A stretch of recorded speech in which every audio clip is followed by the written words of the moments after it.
Conhecimento é o ato, o efeito de conhecer alguma ideia, alguma lei, enfim, é uma informação que me trazem que eu conheço. Então, conheço as coisas que me ensinaram, conheço as coisas que eu li, conheço as coisas, enfim, que eu aprendi, eu conheço.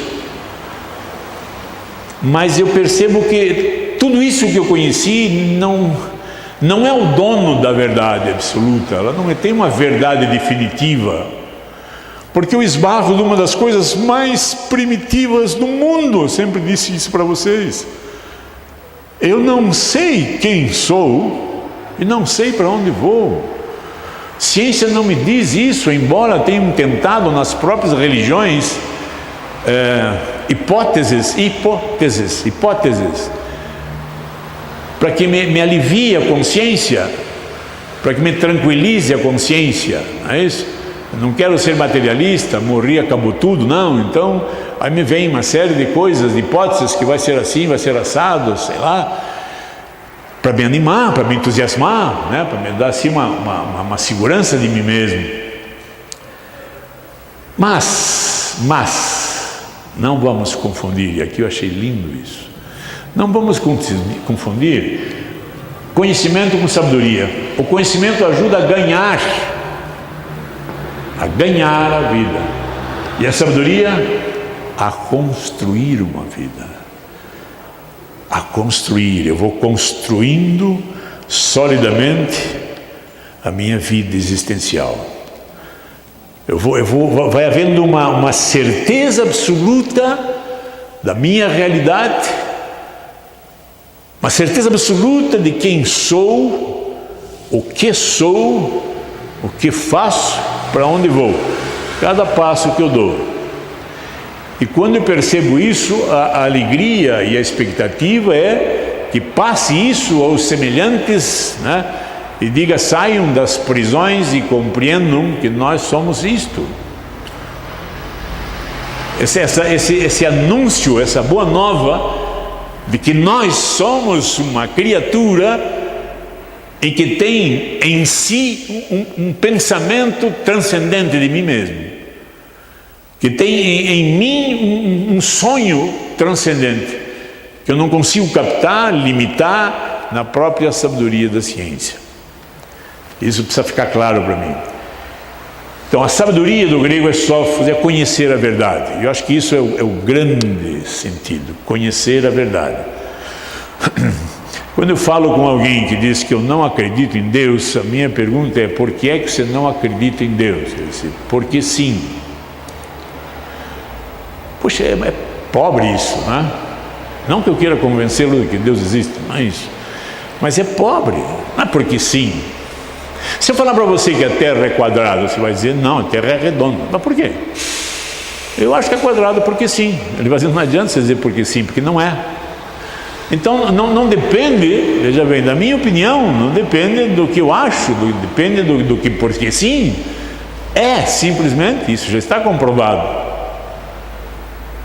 E fica sempre a verdade. Mas o que é verdade? Quem é verdade? Onde é que está a verdade? Lembra-se o curso passado, nós ficamos todos em torno disso. O que é verdade? E eu gosto dessa palavra, não vamos esquecer do logos. Se nós fugirmos do logos, se ficarmos com a verdade, é muito limitada.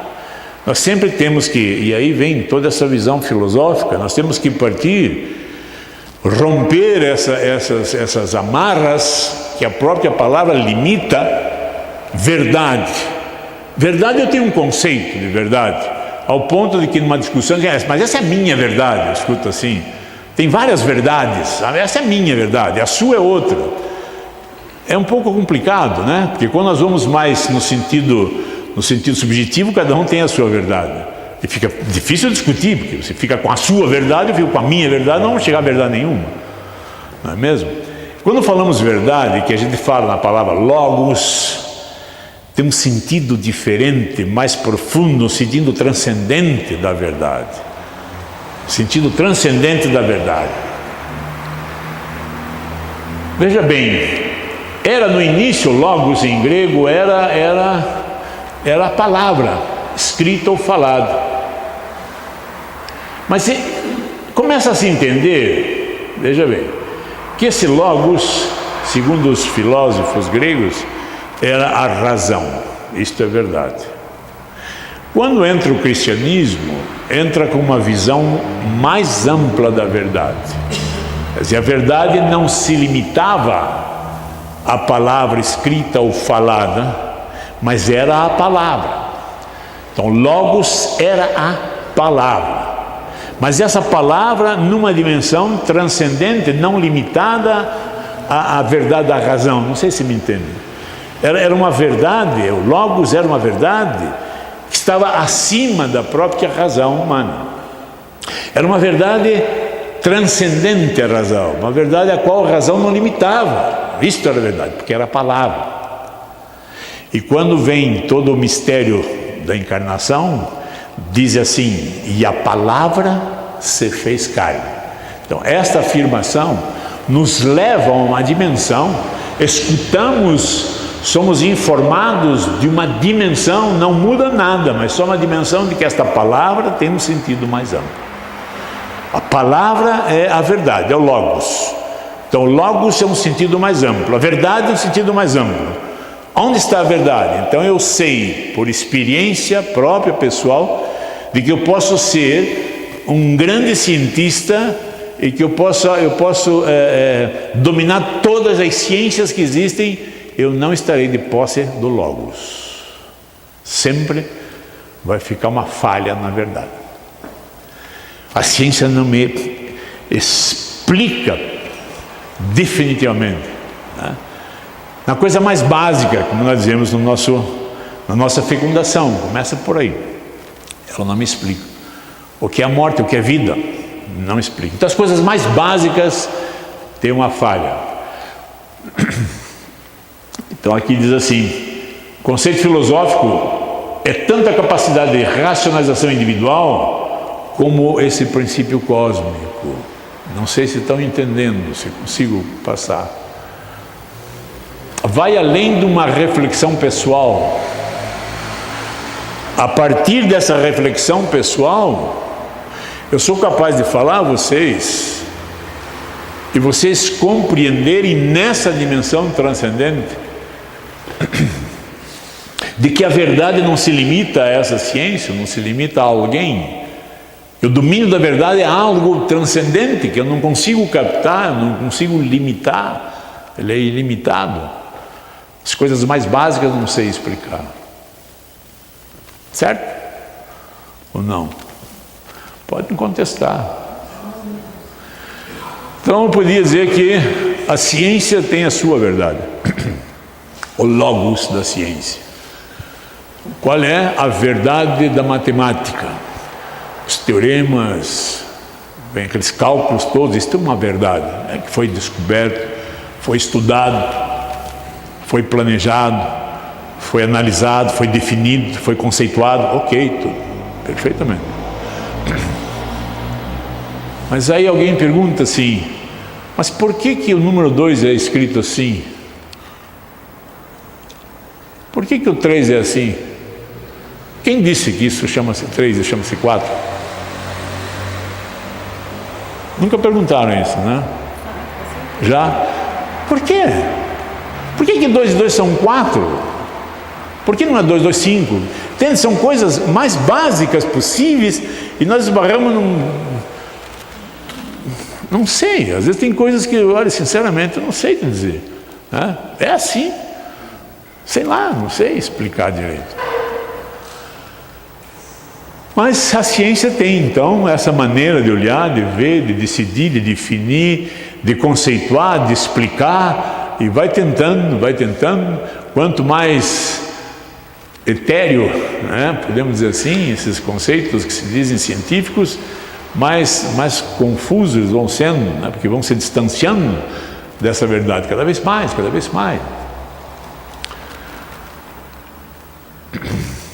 Ciência é um conhecimento prático. Nós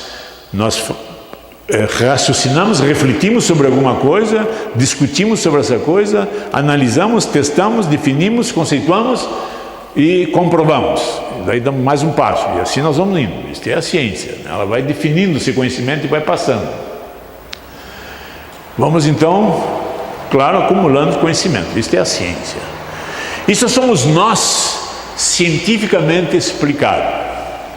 Somos nós, cientificamente explicado. Talvez seja mais ignorante em alguma área, um pouco mais inteligente, mais sábio na outra, você na outra, e assim vai. E nós, na nossa convivência, nós vamos tentando entender esta caminhada toda, com certeza. E aqui apareceu já na primeira vez, eu falei para vocês, a filosofia. Filosofia era algo que se dava lá nos primórdios da escola pública, depois saiu de vista, não se fala mais, agora começou a se falar outra vez no curso superior, né? Começa a falar novamente em filosofia. A filosofia era algo que se dizia assim, algo confuso, né? Algo que fugia à realidade. Isso é muito filosofia. Isso é filosófico, né? E no sentido pejorativo. Aí você é muito filosófico. Então não é bom ser filosófico. Ou seja, não é bom perguntar as coisas, né? Se o que fala se engole e pronto, não pergunta nada, não raciocina, não nada. Eu passei 47 anos da minha vida, dos 47 aos 46, 45, tentando ensinar uma coisa que eu sabia, passar isto. Aí eu aprendi que tinha muito mais coisa que eu não sabia na minha área, aí comecei a ficar um pouco reservado. Eu não posso dizer que eu sei tudo, né? Depois na área na era da informática piorou, porque ele aperta o seu Google lá, ele sabe mais do que você, né? Vem com coisas novas que você nem sabe o que é. Aí eu aprendi que eu não sabia ensinar. Nós não ensinamos nossos alunos. Nós carregamos nossos alunos com informações para eles repetirem na hora da prova, né? Até as perguntas são fechadas, não são perguntas, são muito fechadas. E se for prova do xizinho, então melhor ainda, não precisa pensar, então, é só fazer x, 1, 2, 3, 4, é esse, uma dessa acerta, né? 50% no fim para acertar. Ensinar o aluno a aprender. E ele aprende duvidando, ele aprende questionando, ele aprende perguntando, ele aprende querendo entender aquilo, não é isso?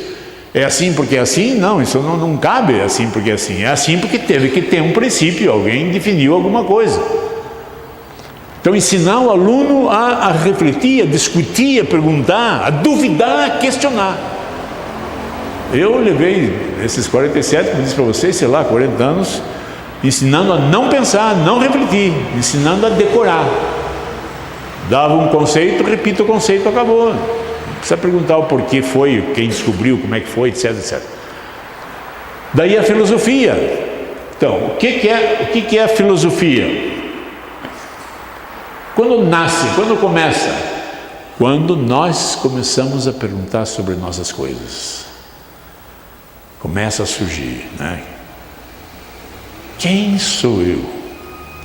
Aquilo que disse para vocês, eu não sei a experiência de vocês, a minha experiência, quando eu raciocinei na fecundação, eu volto a dizer isso, para mim foi uma das experiências mais profundas de Deus que eu tive.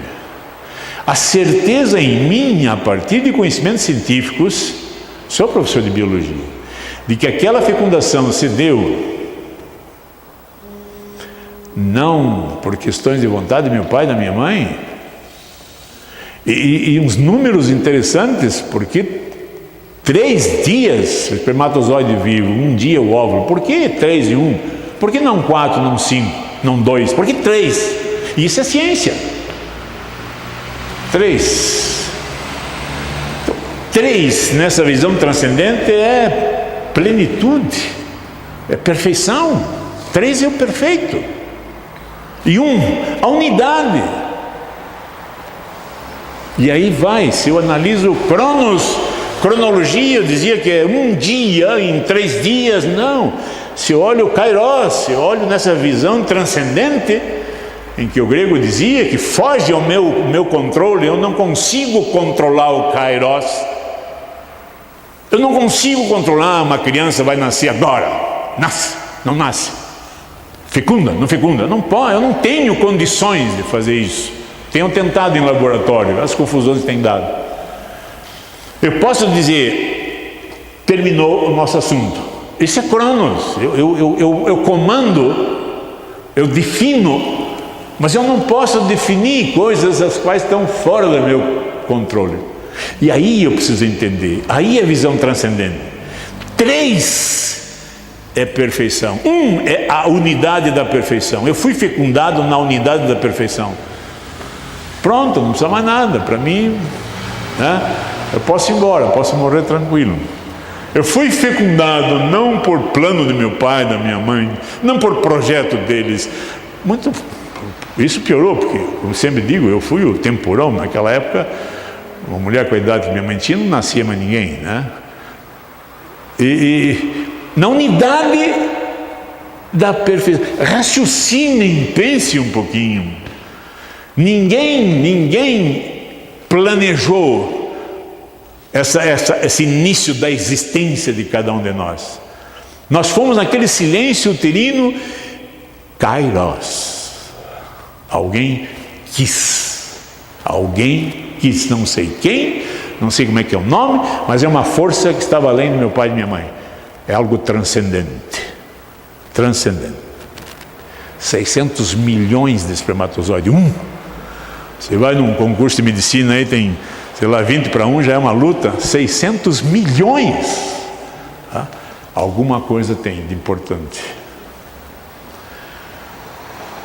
A filosofia começa a ver isso, quer dizer, o que nós fazemos, e quando nós tratamos esse assunto, assim, mas é muito filosófico. Não é muito, é só, é tão só.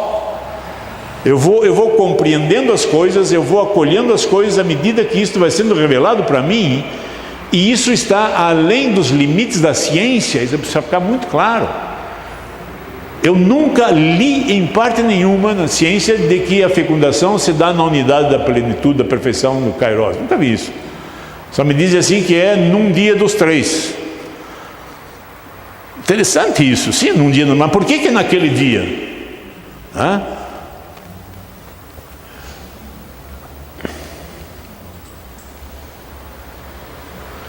E aqui nós começamos. O saber das coisas, o querer entender as coisas, é um dom da razão, é um presente da razão, é uma característica da razão. Ou seja, se você não quer, não se interessa em saber as coisas, não tem os porquês, você prisionou a sua razão, simplesmente. Você não raciocina mais. Você faz aquilo que eu mando, faz aquilo que eu digo, faz aquilo que é interpretado, eu não raciocino mais. Eu não exerço esse dom, esse presente, essa característica de pensar, essa característica de raciocinar, de querer saber as coisas, não é mesmo? De querer saber as coisas. Isso aqui eu frisei na primeira vez, estão lembrados? Eu busco, veja bem, eu busco conhecer a verdade e a razão me traz essa verdade. Agora, não posso esquecer de que existem limitações naturais da razão. Não vamos esquecer isso. Eu busco pela minha razão esses entendimentos e vou sempre perceber que é limitado e eu não vou entender nunca plenamente. A partir da minha realidade. Ao começo lá, por que é aqueles extremos, o amor e o ódio? Por que aqueles extremos, né? De que aqui eu glorifico quando nasce alguém e aqui eu mato, destruo, é isso? E aí nós começamos. A origem da vida. A origem da vida foi uma aeronave aí do cosmos, sei lá de onde que veio, e baixou uma escadinha, desceu um ETzinho, 2 ETzinhos e começou a vida humana. Não, ela foi o seguinte, ela foi uma grande explosão, né?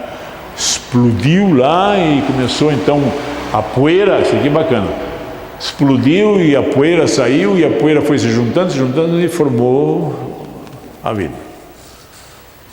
Não. Tal de caldo de cultura. Houve um caldo de cultura, né, muito intenso, muito forte, e começou a existir vida. E por aí vai. Eu não sei a vocês, a mim não justifica. Qualquer uma delas. Leio essas teorias, essas hipóteses, são bonitas, bem descritas, mas me perdoe, eu não consigo.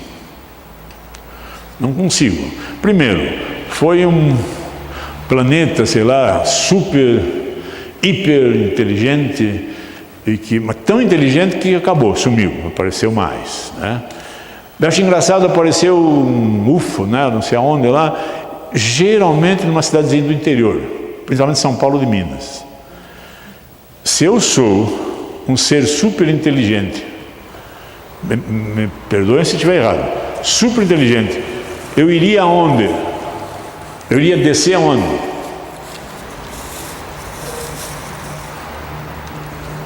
O que vocês acham?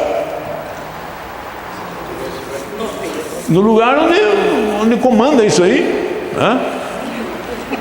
Lugar onde comanda. Onde é que comanda isso aí? Está certo que não adiantava nada em Brasília, mas em todo caso.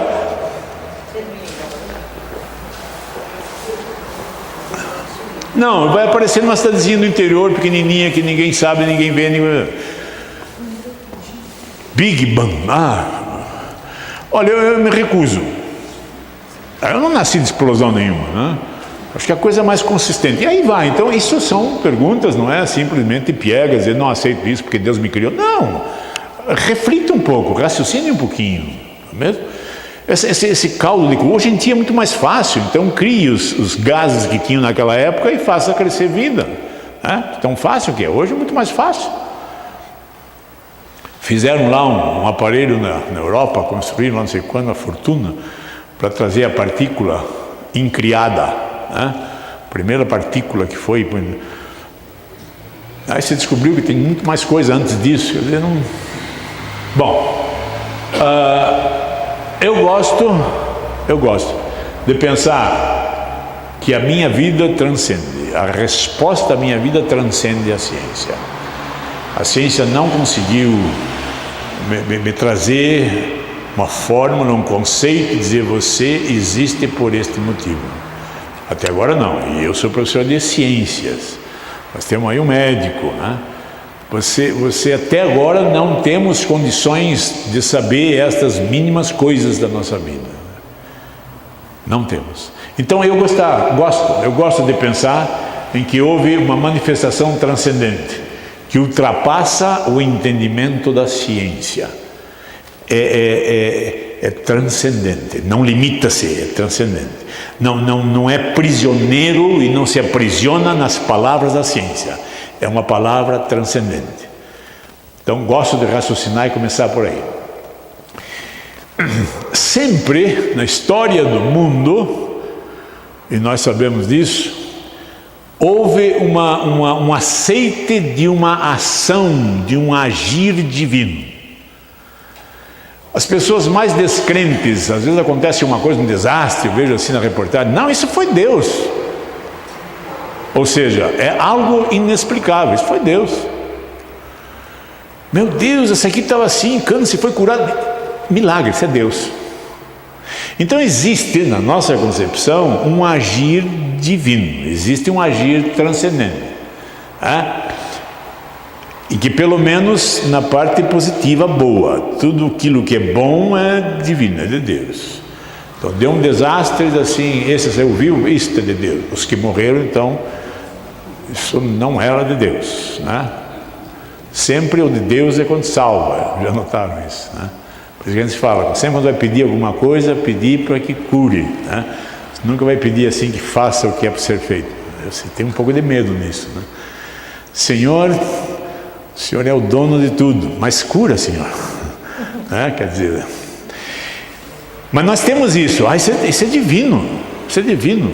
A chuva, trovão, isso foge à minha força, isso é divino. Né? Uma tormenta, isso é divino. Sei lá, tem uma força superior a mim que eu não consigo, mas isso é divino. Então, essa figura do ser divino, do agir divino, isso sempre veio com a humanidade. A humanidade sempre pensou assim. Né? Se eu ganhava uma batalha é porque os deuses estavam a meu favor. Se saía ileso é porque os deuses estavam a meu favor. E assim, e aí isto foi passando e hoje nós temos resquícios disso ainda. Né? resquícios disso ainda. Nós temos ainda um apego a certas simpatias